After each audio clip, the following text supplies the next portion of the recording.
Good day, everybody. Welcome back to another episode of Manhood Mondays. Now, this is Manhood Mondays, but today, and first of all, if you don't know me, my name is Brother Warren, and I'm coming to you again from the land of peace, which stands for please educate all children equally. And as you know, every week I come in here and talk about a lot of different things, and it's titled Manhood Mondays, but it's mankind, right? So when we talk about mankind, we're talking about all people, men, women, so on and so forth. But today, very special moment in the history of Manhood Mondays number 62. We have the awesome and amazing author, the young author, Naya Simone. I'm going to talk today about her book, and I've been telling you for the past couple of weeks, I'm going to get her. She's been busy. I was able to snatch her up, and we got her here today. Naya, how you doing today? I'm doing well. I'm excited to be here. Okay, awesome and amazing. So let's get right into it. So she's written a couple of books, right? But this new project, near and dear to all of our hearts, talking about HBCUs and the HBCU Encyclopedia. So, what inspired you to write this particular book? So the main thing that inspired me was my HBCU, Chain University. But while I was in school, I spent a lot of time coming back into Philadelphia to take my little sister Ruby to karate class and everything. And she was interested in what I was doing at school. And I figured, you know what, there's a lot of Black children out there that could benefit from learning the HBCUs as they're growing up. So I curated and created my first book, ABC, My HBCU. And I released that, and that book was for children specifically. I realized that the demographic that really needed the resource were teenagers, people in high school about to go to college. So then it took me about 5 years to really put my foot down to be like, I'm going to work on this project because I knew how long it was going to take me. But I finally just buckled down. I got down to do the work, and I was able to curate the resource for the demographic that really needs it.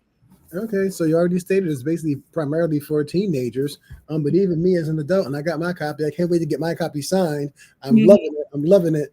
Just takes me back to thinking about, wow, I wish I was in the school and a teenager right now and had something like this to look at. You know what I mean? I mean, I didn't have that back then. I was like, go to this one, go to that one. Hey, see you all day. I'm glad I went where I went. Yeah. But having this here, you get to look at all the options right there at your fingertips. Was Mhm. that one of your thoughts when you thought about that? Yep, I figured that, when I did write the first book, I realized there were some other schools that I could have been interested in if I just had known about them. So I Mhm. figured, a lot of other students probably feel this way. Some students coming into college probably feel like it's hard to locate resources. We see all the information on the bigger schools, the mainstream schools, but there's so many schools that could be perfect for somebody. They're just not being properly exposed, or the students aren't getting exposed to it. So yes, I wanted to make sure that the students had access to the knowledge.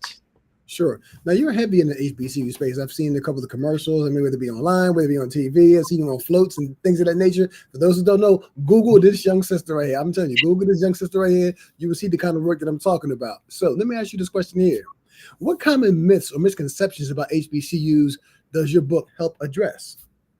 Right. I think that one major misconception is that all HBCUs are the same.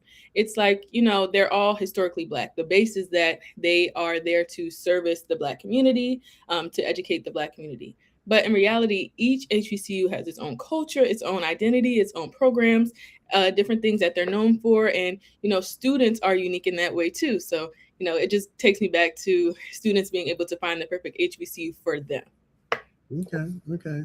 And so, what makes this encyclopedia different from simply researching HBCUs online?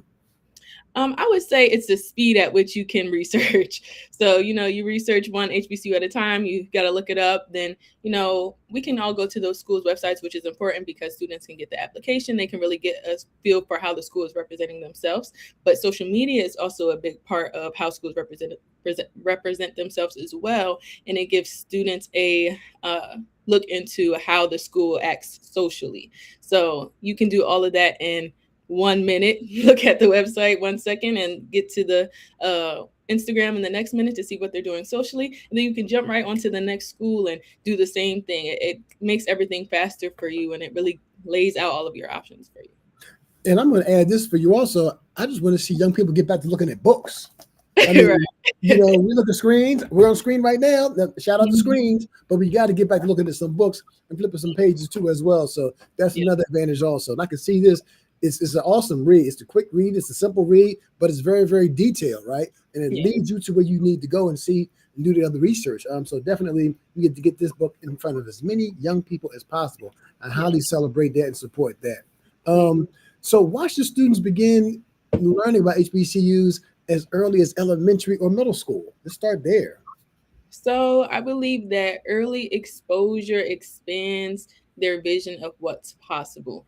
So Hmm. it's like if you're going into school and that's when you first start looking at HBCUs, you really don't have time to really grasp or understand, how different aspects of what you're choosing is important. But if you're getting exposed to that early, it's like, okay, I've been to Cheney a couple of times, I've been to Lincoln a couple of times. I understand what it feels like to be at a HBCU. When I go to this school, I don't really feel that, but when I go to this school, I feel it even more than when I came to this school. So exposing them early really makes sure that they are picking the right school for them, and picking the right school for yourself is important because it'll make sure that you actually stay the full 4 years and that you'll be able to get through the whole college experience because you're going there knowing what you're getting yourself into and confident about your choice.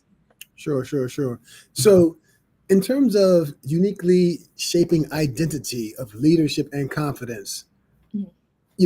we know what it does, but explain to a young person out there or a parent of a young person out there, how does attending an HBCU do that for you?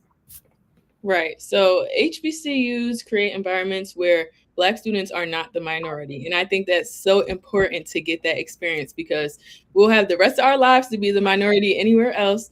But when you go to a HBCU, you're going to wake up looking at students that look just like you, not having to feel out of place, not having to feel awkward, not having to feel like you have to pretend to be something else or you have to, shift your identity. Where you are at an HBCU, that is a part of your identity. That is a part of your culture, being a Black young person in America. So I think that students can look forward to getting that experience, especially if they're not getting it in high school or middle school.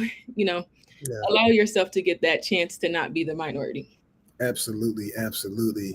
And so, again, documenting and preserving HBCU history, especially important right now at this time in America. Let's speak to that just a little bit. Right. So it's so important because all of these institutions hold such a powerful legacy of education, resilience, cultural impact, the whole 9 yards. It's like how the amount of Black doctors, Black lawyers, Black educators that come from HBCUs, Mhm. with HBCUs only representing 3% of all colleges and universities ever. It's like it's crazy. So, you know, I wanted to be a part of controlling the narrative of what our schools are providing because, Mhm. sometimes we can be, a part of this as well. We can talk down on our schools on social media or more so complain about them or be like, this school gave me a hard time with financial aid or this school gave me a hard. You're going to run into those issues that no matter what school you go to, it's just picking your poison at a certain extent. But it's like we are really doing our thing in these schools and we're providing these spaces and opportunities for our community. HBCUs are known the most for taking students out of poverty and putting them into places where they can be that upper middle class or upper class or whatever it may be. And that's, Mhm. what we've been doing for centuries in some cases for Cheney. Absolutely, absolutely. But so far, what's been the most meaningful feedback that you've gotten regarding your book? So I think my favorite feedback, because right now my target audience is high schoolers, but my audience right now is alumni. So the thing I keep hearing over and over again, and what I felt about it too, was that, dang, I wish I would have had this when it was my turn to go to school. So it's like people see the value in it. People see, how much it would have helped them and could have helped them. So I'm hoping that they just take that energy and pass that on to a student so that Yeah. it can help them and, bring them up. Okay. When a young person reads this book and walks away with one message, what do you hope that message to be? Right. I would want the message to be that you have options. There are so many places where you can belong, where you can feel free, where you can grow, where you can make a mistake and still be covered, where you can pursue your dreams, and where you can learn where you are. There's many of options. You don't have to feel like you're stuck to just one or the couple that are in your family or the two that you know about off the top of your mind. There are options, and there is a school that is good for you. Okay. All right. So in one sentence or a phrase or however you want to share, why should every Black child know what an HBCU is before graduating high school? Because knowing about HBCUs means knowing that there are spaces that exist where there is culture and brilliance and their potential will be celebrated. It's not just about, having a trying to raise the Black student population or anything else. This is where you're going to come where you are actually accepted, where you actually get the chance to learn who you are and you get submerged into the culture if that's really what you're looking for. I know that's something that I was looking after. Cool. Awesome. Awesome. Listen, I appreciate you. You are so busy. You're a busy woman doing your thing all over the space. There's a cyberspace and all over the country and whatnot. So tell people, how do we get this book? I know I got it, but you tell them how to get this book. Right. So you can get this book at HBCUboundllc.com. We've been selling out pretty consistently before the shipments actually come. So you can go and get the pre-order. And as soon as that shipment comes, it puts you first in line to get that box that's actually coming in. If I happen to have some here without needing the pre whatever, I will put it up on the website and it'll just be titled the HBCU Encyclopedia. But otherwise, the pre-orders are there because we keep selling out so quickly. Yes, and you'll be able to actually click on the link, below in this thread as well. So people, you click on the link, you heard what she said. And is there anything else you want to share outside of the book? What else you got going on? And anything else we could be looking down the road to see, I'm gonna say Dr. Simone. I see that coming one day soon anyway. So I'm gonna call you Doctor. I'm putting that out there. Okay. So anything else coming down the pipe that we should be looking for? Yes, there's a bunch of things coming down for HBCU Bound. This book, the HBCU Encyclopedia, this was the first step for a whole brand that's dedicated to documenting the HBCUs. I want to travel around to these schools, interview the students, really get that documentation down. I'll be doing HBCU trivia. I'll be doing some fun stuff, HBCU spelling bees, which I'm really excited for, and a whole bunch of more fun content. So this book is important, but this is literally just the beginning for what I have coming through for HBCU Bound LLC. Wow, that's awesome. Shout out to you. Listen, I remember when you first came out of high school and then I've seen your progression and whatnot, and you're just awesome and amazing doing your thing. And shout out to your mama too. Yep. Shout out to shout out to the team. Yes. But I appreciate you. Shout out to the Soul Wars. You got to say that all day. But I appreciate your time. Thank you so much for showing up today. Thank you so much for inviting me. I appreciate it. So again, this is Brother Warren coming to you from the land of peace. People, go out and buy this book. Buy this book for the babies. The babies need this book. We appreciate you. Again, I'll be back next week with another episode.